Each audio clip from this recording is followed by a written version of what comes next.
Good afternoon, everybody. Happy Friday. Welcome. I am Sam Chrissy Dangermond. I'm a director for academic affairs at the Kansas Board of Regents. Welcome to our third and final English faculty professional development session of the spring semester. Um, I am just going to introduce our speakers and turn things over to them. We have Dr. Melanie Burdick of Washburn University, Professor Kathy McCoskey of Butler Community College, and Dr. Casey Reed, formerly of the University of Kansas. Guys, I'm going to go ahead and turn it over to you. I will start sharing the slides if that works. That works. Thanks. Okay, well, welcome everyone. Thank you for being here. We're excited about this time together and the work we'll be doing. So next slide, please.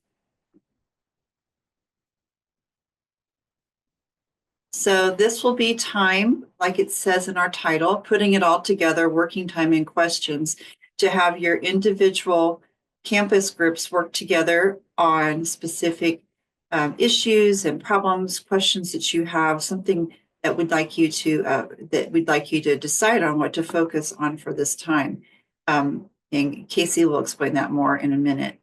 So this is a very practical presentation time of our 4 presentations.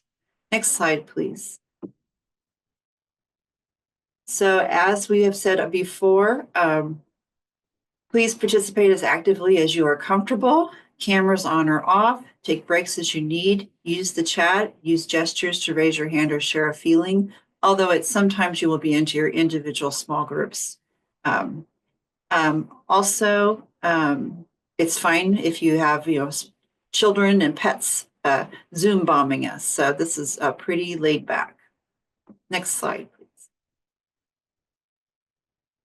Our objectives today are to provide time to work in institutional teams on the most pressing needs in your co-requisite planning, and to provide time to talk across institutions about your most pressing needs in your co-rec planning. Next slide, please. I believe this is for Casey. Afternoon, everyone. It's that time of the year when I imagine you're all feeling a little tired, and that's okay. Today, we're going to try to give you time to really work and think and dig into this as you are able. So the first part of this is we're going to have around 30 minutes. And I'm just checking our screen. Excellent. Thanks so much, Sam. Where you're going to select a topic from our session 1 handout that you would like to workshop with other colleagues from your institution. And if you don't have other colleagues from your institution here, that's okay. We'll get you into some breakout rooms with other folks and get you combined together. You should see links in the chat.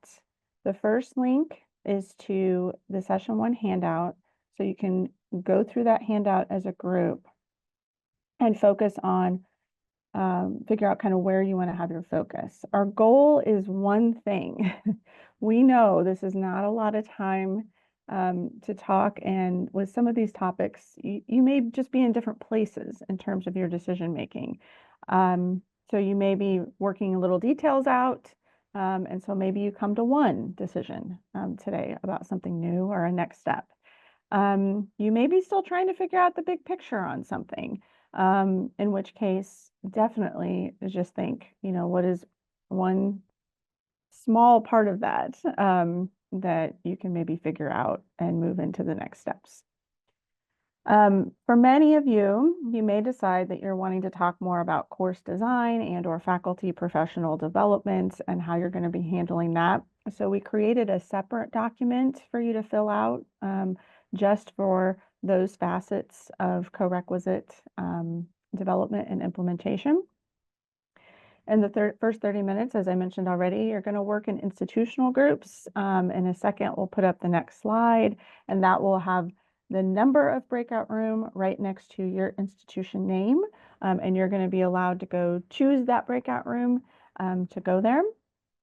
The second 30 minutes, you will be working in cross-institutional groups. So we will ask you all to come back, and then we will do a random reassortment of everyone back out into cross-institutional groups so that you can talk a little amongst yourselves. And then we'll have 15 to 20 minutes of identifying your needs and next steps. And then our remaining time will be sharing out those needs and next steps. So, and at any point in time that you are in your breakout rooms, you should have the option to send out a message to us from your breakout rooms. If you have questions, you want us to jump in and just be thought partners around what you're talking about, we would love to do that and be part of those conversations, but you certainly do not have any obligation to invite us into those spaces. We just really wanted to make sure you had some designated work time.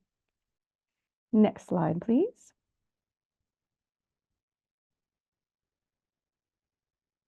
So these are going to be our breakout rooms. As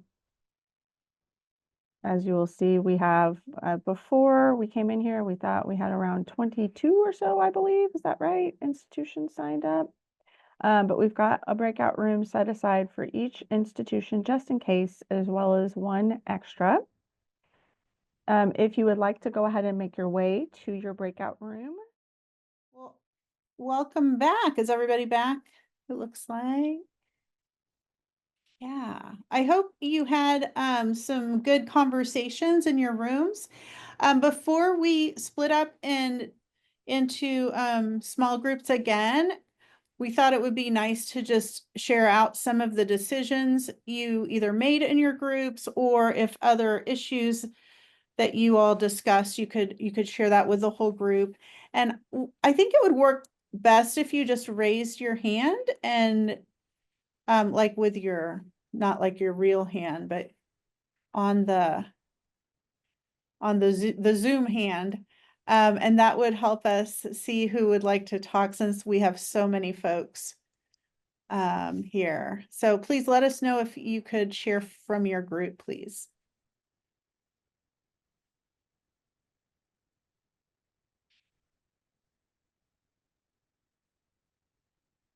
If it's easier, you can also share in the chat if you want to share something that your group discussed or a question that you have.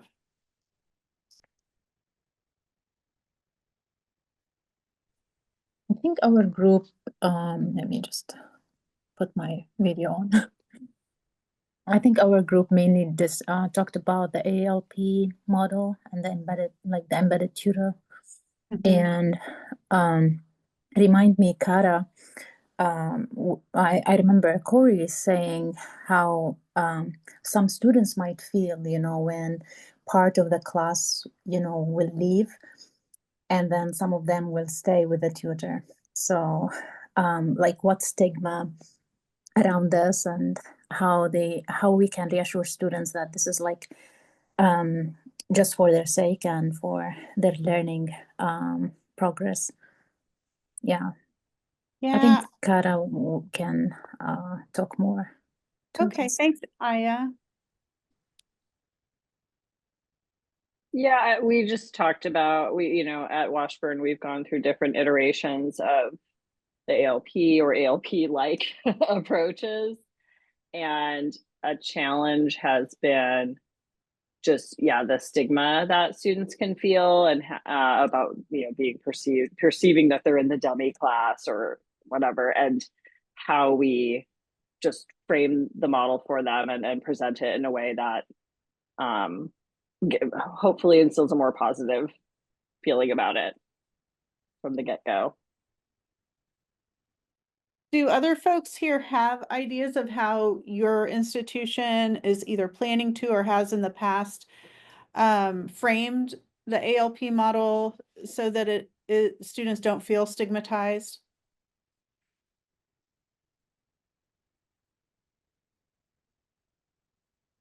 And feel free to just unmute yourself if you want to talk.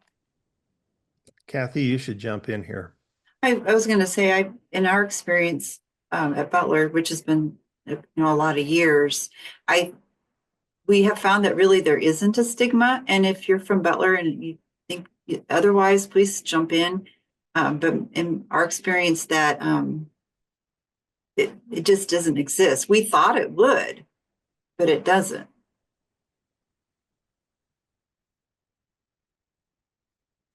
What do you attribute that to? I'll jump in a little bit.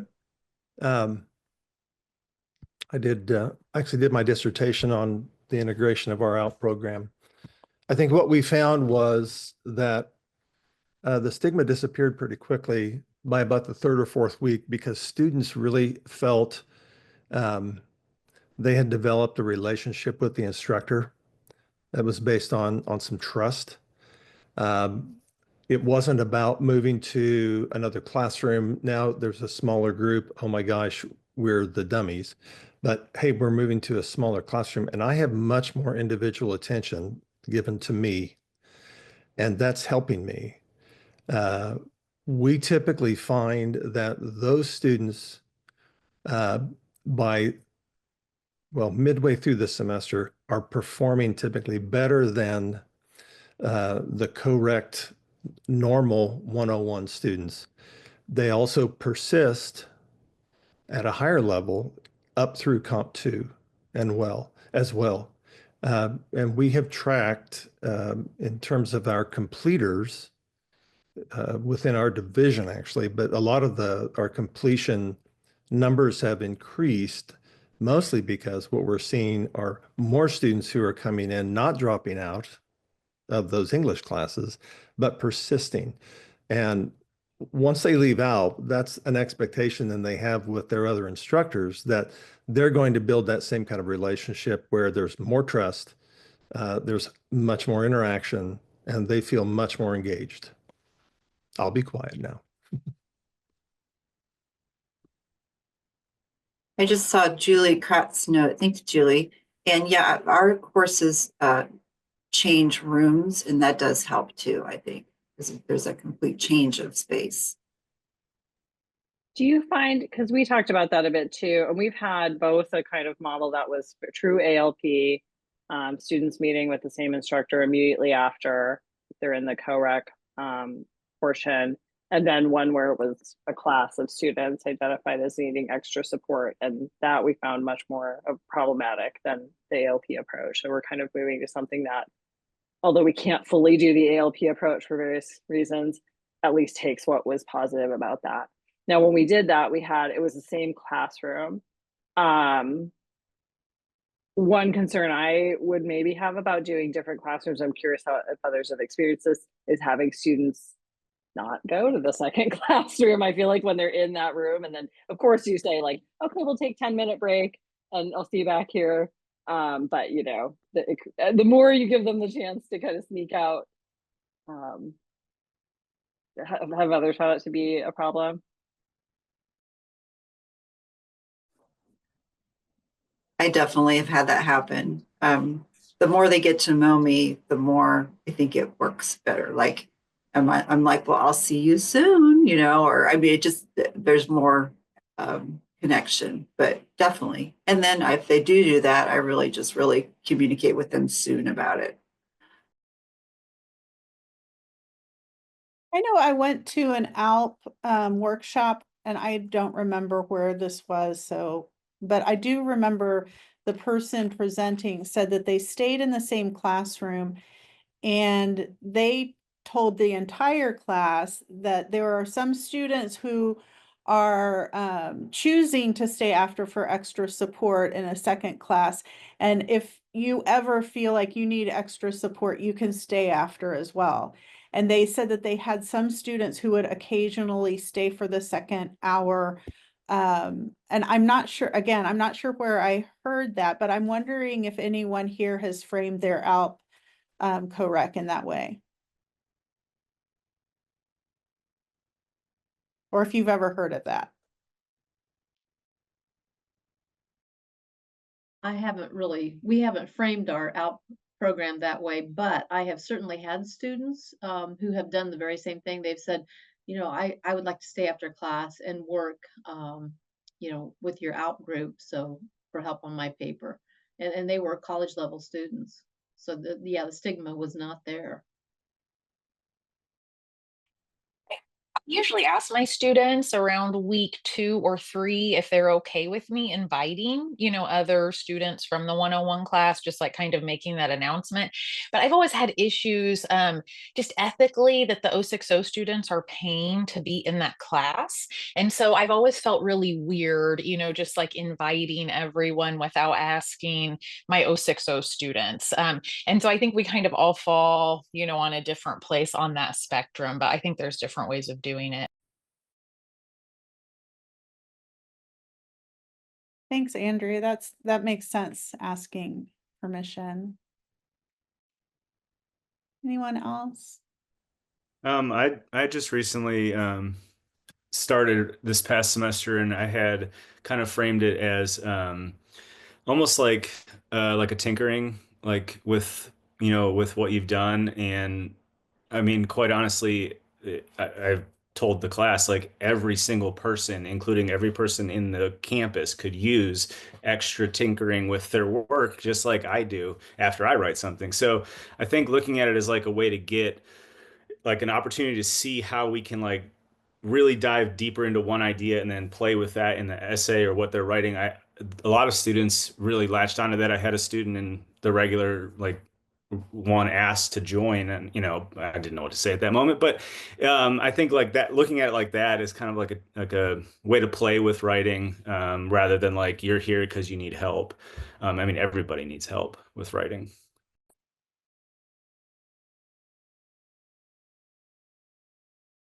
I think too, because we're going with an embedded tutor model, starting in fall. And so students won't be signed up, right, Melanie? They're not signing up for an additional section. They're not paying additional tuition. They're just on 2 of the 3 days each week, staying for an additional session with the tutor. And I feel like that's a great opportunity. I'm definitely going to stay in the classroom until the tutor gets there. And also like have the tutor come visit the full class to like talk about the tutoring services and just kind of just normalize as much as they can. Like, yeah, like Nate is saying, asking for help. It's good and normal, and we all should do it as writers. At Coffeyville, we've already instigated the use of the embedded tutor, and we've been doing it for a few semesters so far. Since this will be the last semester, the prep level courses will be offered. We've already started with the 100 level courses with an embedded tutor, and we offer those at 4 credit hours instead of the 3. So the extra course time, if you will, is already combined into, the writing lab or whatever you want to call it is already combined into the actual schedule. So the students meet during the class time every day, Monday through Thursday. Tuesday, Thursday days are still only 50 minutes, but I know I'm not the only one of us. If the students need to stay until that next class time starts on Tuesday, Thursdays, they're more than welcome to do that. And I try to make sure that I schedule computer lab days or any type of composition days where I want to be around so they can answer questions. And all of us, we do our workshopping kind of on those longer days so that we have a longer opportunity to meet with the students. Thank you. Is it Selina or Selena? Selena. Thank And you. our embedded tutor, the one that we use mostly in our English classes, she is a retired English teacher.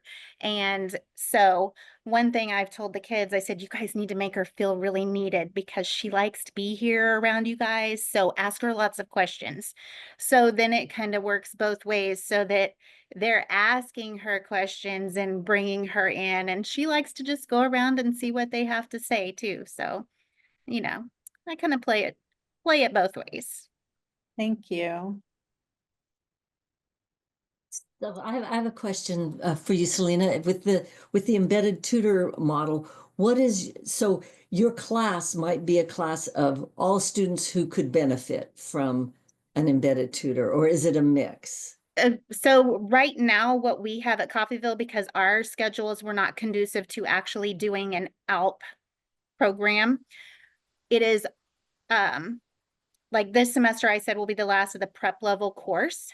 It is a solid prep level course that prepares students for Comp 1, and it's a 4 credit hour course. The embedded, my tutor, or the tutor comes into my room on Wednesdays during the time I offer that class. And then she's also in the 100 class, which is basically Comp 101 or English 101. That's a 4 credit hour course as well.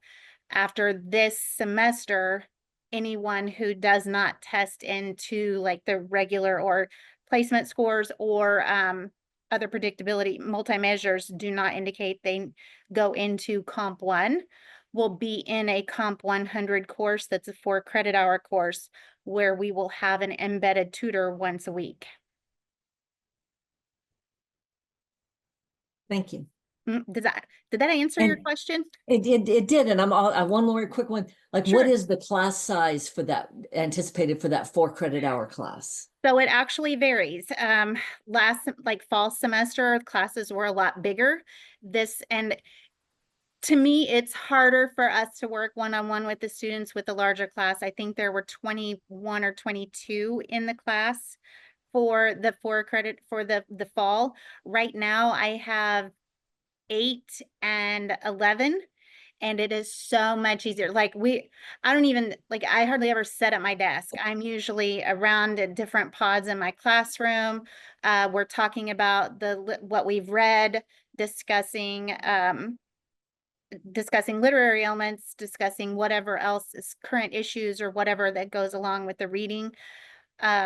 But really dragging them out some question answer scenarios before we get into the writing so that they are clear, or I am clear that they are fully comprehending it. But I like the smaller classes much, much better because I can get more hands-on, and the students like it too. I feel like we're talking about police stops right now. So I start out with, how many of you guys have ever been pulled over? And okay, pulled over more than once, pulled over more than twice, pulled over more than 4 times. And so I'm like, I've been pulled over 4 times. And we talk about that. What goes through our brain, and then it leads it into our story. And they're like, you've been pulled over 4 times? And I'm like, yep. And so like it just you got to intrigue them and entertain them, and sometimes you really got to pull it out. But I have students who come in and discuss. I have students who come into my classroom, and I know this is the same for our other instructors at CCC. They just drop in. Hey, what you doing? I had a student stop by the other day. It's like, I haven't seen you since last semester. I didn't even know you were still here. And he comes in and he tells me about what football's doing right now. And I'm like, yeah, but you build a rapport with them with that 4 credit hour class. When you see them almost every day, they get used to you. They want to be there, and it's a safe space.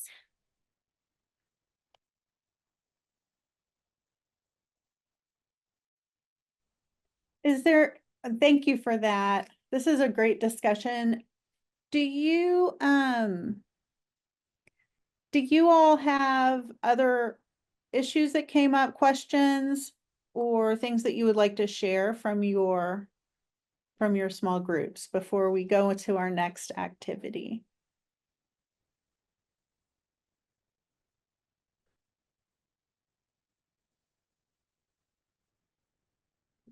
I don't want to monopolize, but we're talking about, and probably will be making the shift to an online co-rec, which is a little bit daunting to consider.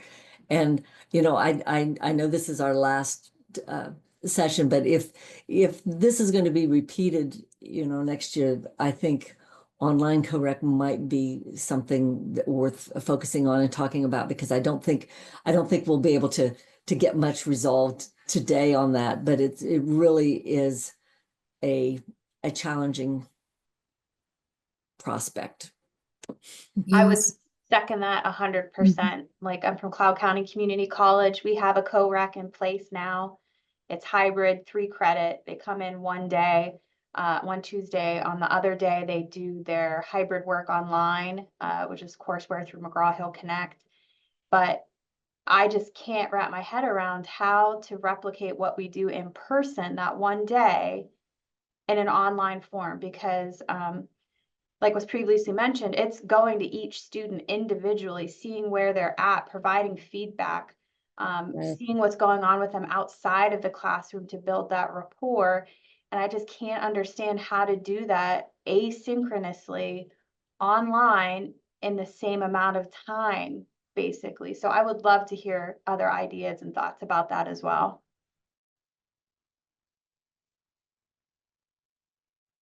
Kathy, do you want to jump in a little bit on that? Because I know that has come up a couple of times. Julie and I talked just a little bit about one thing I'm trying out this semester is I'm actually using Discord in a hybrid class as a way to try to facilitate some different kinds of interactions with the students and for the students.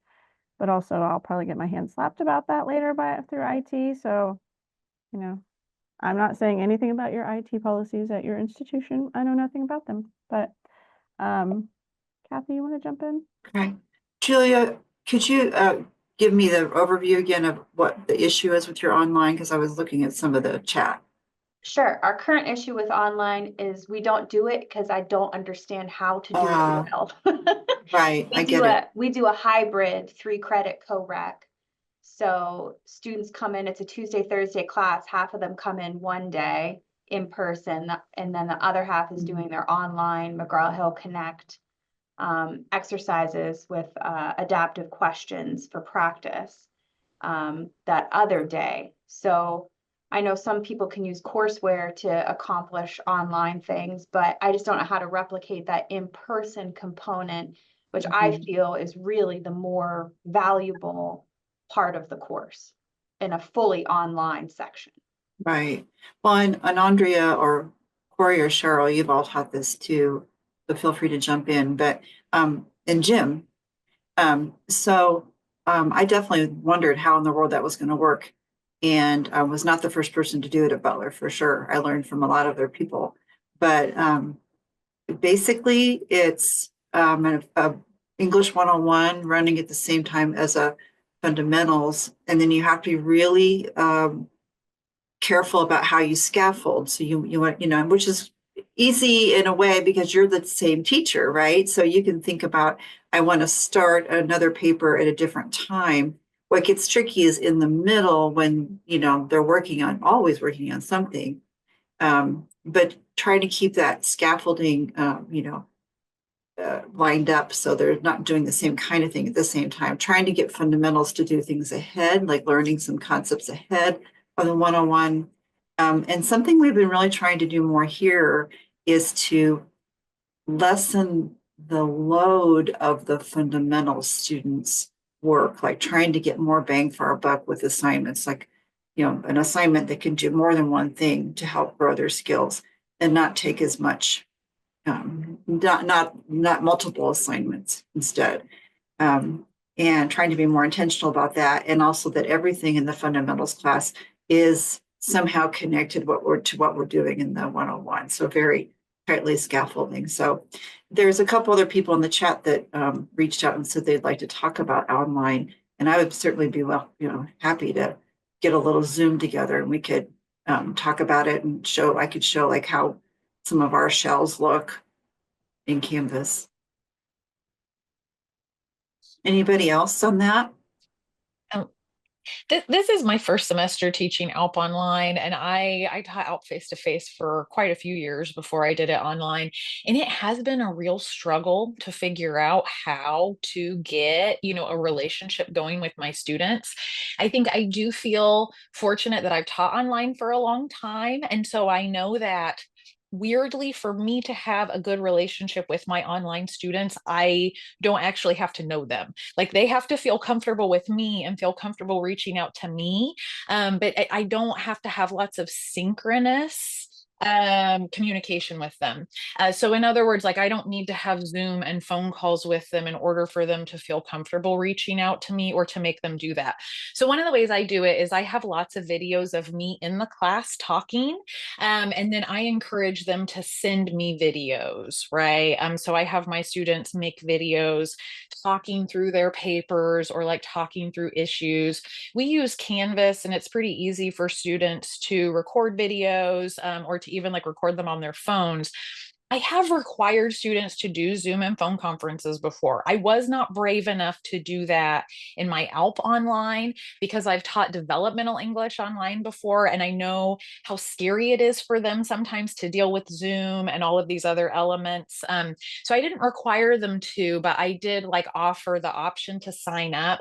I didn't have very many sign up. I was kind of surprised. But it is something that I'm thinking through too. Like if I need to require them to Zoom with me, I will say, even though I don't feel like I know my online ALP students that well, they're doing really well this semester. And so I don't know why, but but it is just one of those things where like the relationship online is just different. I think you have to accept that it's going to look different, but it might still have the same outcomes, even though it doesn't feel like that same relationship.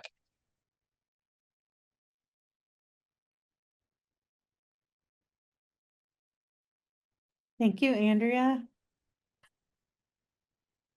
Yeah, it sounds like we're going to need to possibly have some more professional development on online co-requisites. So, and it sounds like also that we have a few people who have been doing it and who can help the rest of us.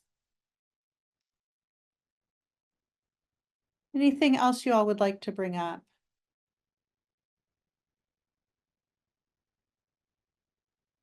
Melanie, I have a quick question. Okay. It's a quick question. Maybe the answer might be longer. I guess part of what we've been struggling with is how we're going to,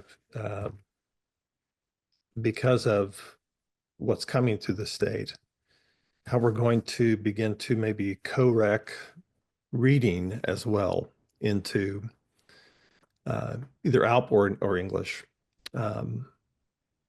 And I don't see reading as just individually tied to English because it is such a foundational course, especially when I talk with some of the people who are working on math pathways and things like that.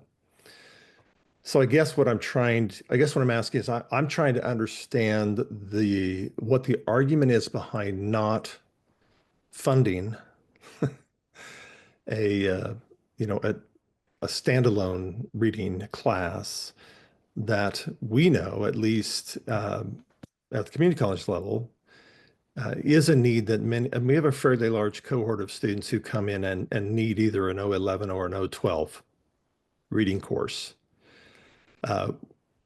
Were we to co-rec that in some way, both of those or one of those, whatever that might look like, the issue becomes then what do we then put on those students who are already struggling with both a college level course and a developmental course, trying to build the skill, and in many cases needing the other skill, but putting that together, are we hurting those students? I mean, it's going to be some interesting study and some data that comes out of this. And I know there's states that do co-rec reading. I was just curious why we have decided to sort of abandon that as part of what we make happen. I'll say a couple of things, and I think I'll turn it over to Sam and Casey because I think they also will have some important things to share. I believe that KBOR is that I think the reading curriculum KBOR has made some exceptions to that, but I'm not real sure on that. I'm gonna let Sam clarify that. And I know Casey has done lots and lots of research on the teaching of reading in the composition classroom. I can tell you though, at Washburn, we have noticed that we really need to integrate the teaching of reading into our writing curriculum. But we also have a course that's not remedial. It's English 103. So it's somewhere between our 101 and our 200. And it's a reading and research course. So students take that where they're introduced to lots of scholarly texts. And we talk about different strategies for reading different genres.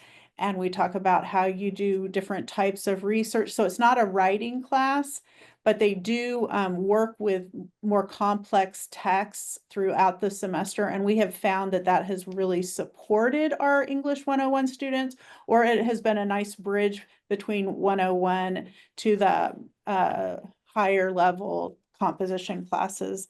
So that was a way that we have kind of worked reading into our courses and our program without doing like a remedial reading course before 101. But I'll let Sam and Casey speak to this too. I can just address the K-Board policy. Standalone prerequisite even developmental reading can still be offered so long as it's not a prerequisite to English Comp 1. That's the current decision. When the original developmental education policy was rewritten, I believe the intention was to do away with all prerequisite developmental education. The thinking at the time, based on the people who made the decisions, was that co-requisite support just offers better support. But in talking with the community colleges, since that policy came out, we did make the decision, or the decision was made. I was not part of it. The decision was made to go ahead and allow some standalone reading developmental as a prereq to other courses, perhaps even, but not to English Comp 1. So I hope that helps if there was any question about clarification about when it's allowed. And then the funding part, I think you all know we are in real choppy waters when it comes to funding in every way that you could probably think of it. And so I think, especially from this point on, at least for a while, we're going to have to be very deliberate and careful about what we are doing in the future. I think it's looking great that our state is going to so much co-rec support. And I think that's the thing that we want to speak about, with others as much as we can to promote that awareness that we are switching a lot of our developmental support to co-requisite. Casey, do you have anything to add? Yeah, and I know Janet just asked if developmental reading courses can be offered for college credits. My guess is probably not, but Sam, do you want to jump in on that? So if it's considered a developmental course, it's my understanding that it is our policy that it should not be offered for credit toward graduation requirements or toward hours required for graduation. Mhm. So one, I'm gonna pop a couple things into chat. One, I shared out a little earlier with someone else. One institution where I was director of developmental education programs, we paid a fairly nominal fee to become NROC members. And NROC has a whole bunch of free reading, integrated reading and writing, and developmental math resources, including full courses and all kinds of other things that our students found to be really useful. So that was one way for us to kind of buttress some of the things we were already doing in a way that wasn't too cost intensive. I also can't say enough for West Ed's reading apprenticeship. Because ultimately what I think we need to be pushing even harder for at this point is reading across the curriculum, that we really have got to get students talking about reading everywhere. Because we just know we are hitting the point with our students who went through, grew up as part of the pandemic. And what the research is showing is in the next 2 years, we're going to be hitting the students who are not going to have made an academic recovery. by the time they hit college. So that means that they will have the lower reading scores and the math scores and all the things. And so unlike some of our students recently who were able to make an academic recovery because they were far enough along, these students won't have made that recovery. And it will be a good 4 to 6 years of time before we're going to start seeing students again who were able to make potentially, right, make that academic recovery. And so I share your concerns in a big way. Another thing I've been talking to people about is if you have any kind of student success or first year experience courses, if those can be made more reading intensive, or you can even do learning communities. That's one thing I also did when I was director of developmental education programs at a small community college in Missouri. We had a lot of learning communities where we were popping together classes and trying to make sure that we infused reading into those classes, and we leveraged some of our student success classes that were 100 level, and so they could count as elective credit. But I'm also happy to send a whole lot more ideas. So I just popped a couple of my emails into chat because I have had to navigate this in a lot of different budgetary situations. And knowing what we're about to probably go into, my guess is that some of those options may be a little less likely, but they're still ones to potentially pursue as you're trying to figure out what might be helpful for your students. Yeah. Thank you for those responses. I appreciate that.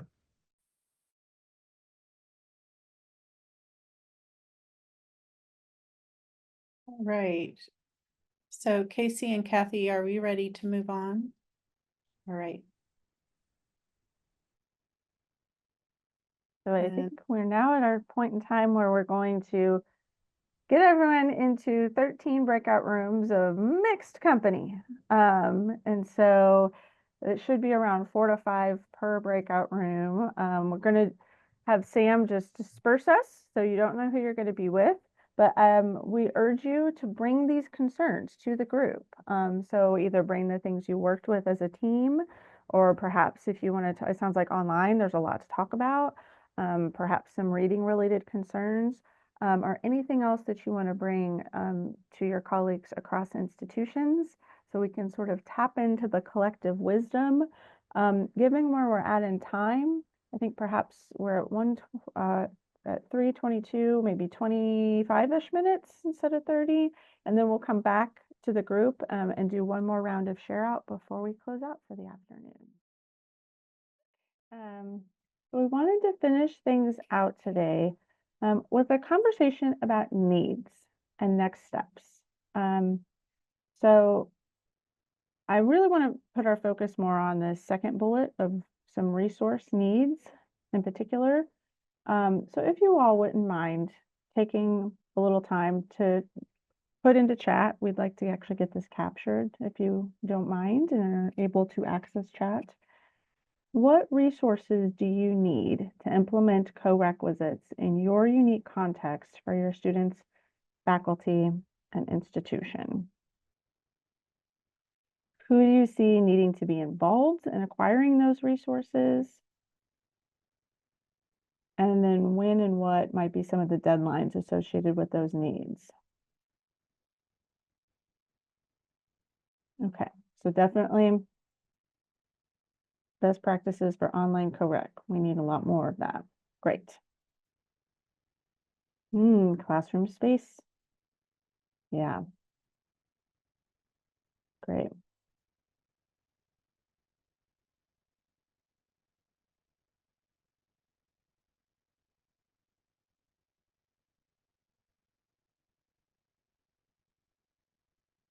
I know for some of you who've been doing this but are kind of re-envisioning or looking at your data and thinking about other things, I'm curious too, if what kind of needs you might be seeing.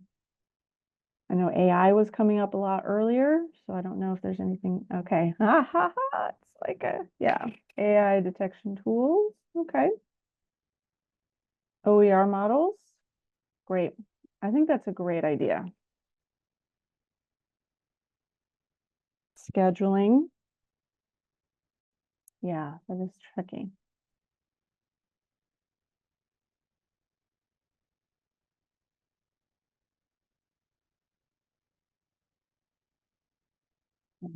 Data.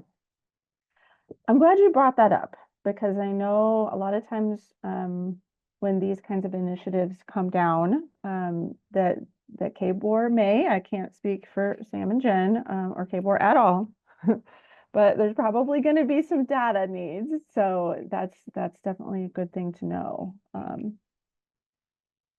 Yeah. Yeah. Working with students who don't seem like they're going to be ready. Advisors, very much so. I cannot say enough about the key role that advisors play in making sure students are taking the right class and what they need to. So absolutely.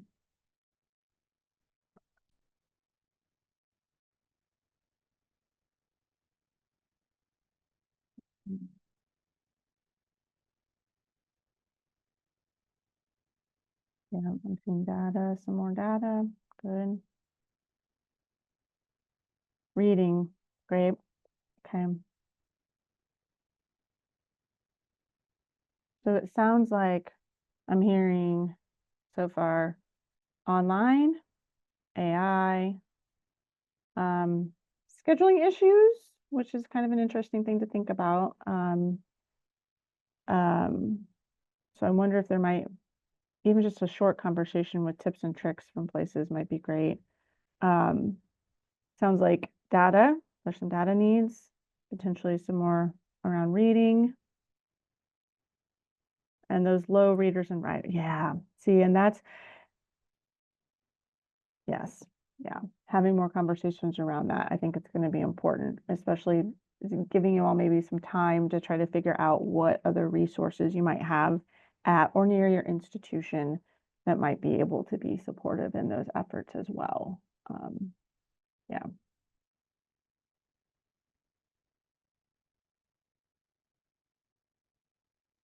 I think what Faith just shared about Kansas Community College doing 2 different types of co-requisite, that's really interesting. That's a great idea. And I know there are institutions across the country that have variable credit on their co-rec. And so there are institutions that will have 2 credit hour co-rec for students who are placing a little higher or let you know that they feel more comfortable with certain kinds of reading tasks versus having like a 3 credit hour. And that might also be paired with a student success class or something like that. So. Okay. Joy, you've also got 2 levels of co-rec class. That's great to know. So that could be really helpful to have those conversations too, amongst folks who already have some different levels or, credits associated with that. Great.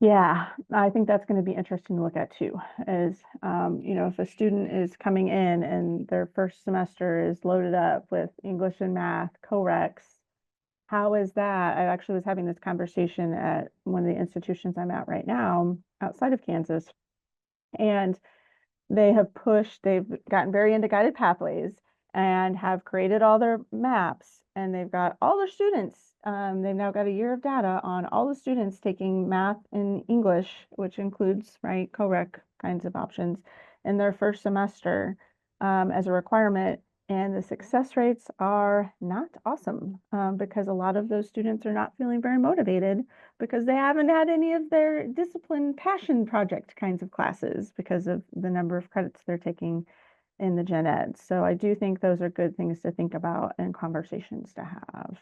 Yeah. Where is that research from?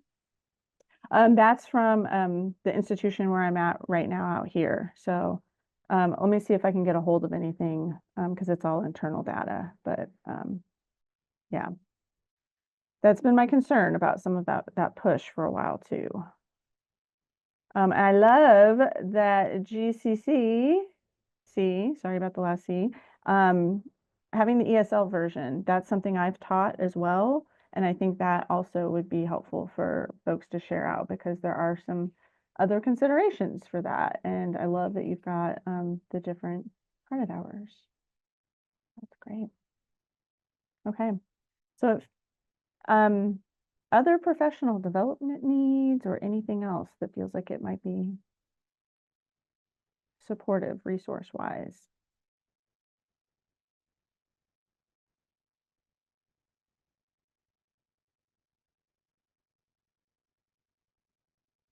AI. We could make some fun songs out of that. Yeah, I'm with you. I am with you on that. I had a student ask me yesterday, so can I use Grammarly? And we had a really fun conversation about that. And dashes and all the ways that I found that I can tell if you've used AI or not. So yeah, more AI conversations for sure. Yes. Yes, definitely. Yeah, with the translation issues. All kinds of interesting things happen. Great. Well, if any other responses might want, trickle in over the next minute or two, that's completely fine. That's great. But for now, I think we might be at our end point here. So, Sam, Jen, is there anything else you might want to share for the good of the group about next steps and moving forward? Yes, thanks, Casey. We really appreciate you guys. We want to thank everybody for attending. This is the last English faculty professional development session for the academic year. I want to express our sincere thanks to Casey, Melanie, and Kathy for their leadership, their expertise, and the time they spent putting together these sessions and the excellent information for this group. We want to thank all of you guys too for attending. I'd like to leave you with a few thoughts. First, we hope these sessions have aided you with your efforts in putting together co-rec sections for English Comp 1. We are looking at the soft launch for fall this year, and as a reminder, that just means each institution is responsible for offering, as you well know, at least one section of co-requisite support for English Composition 1. Each of your chief academic officers will be working on institutional performance reports that are due to us on July 1st. And they will be letting us know about those course sections. And then as you lean into the fall semester and time passes, if you think of other things that might be helpful as you prepare for full implementation in fall of 2026, please either let your chief academic officer know, or you can also feel free to let me know directly. I'm going to type my email in the chat here in a sec. But you should have that also from your confirmation emails for this session, hopefully. Another few bits of information about future efforts. We also hope you guys will use each other as resources. And along those lines, KBOR is getting some assistance from the Dana Center on Math Pathways efforts, but we also plan to use their help for English co-requisite support. And we hope to have a Communities of Practice conference in the spring of 2026, where we are hoping that you guys will be able to share some lessons learned with us and each other. And finally, in October, 3 of us from KBOR and about 7 folks from the field will be attending the 2025 Policy Academy on First-Year Student Success and Developmental Education Reform. That's being sponsored by Strong Start to Finish and Complete College America. There will be a few people attending who represent English, and they will be attending some Train the Trainer workshops, and we hope to be able to use them as resources or continue to use them as we all continue this work. So once again, I just want to thank everybody for coming, and we hope you guys have a great weekend.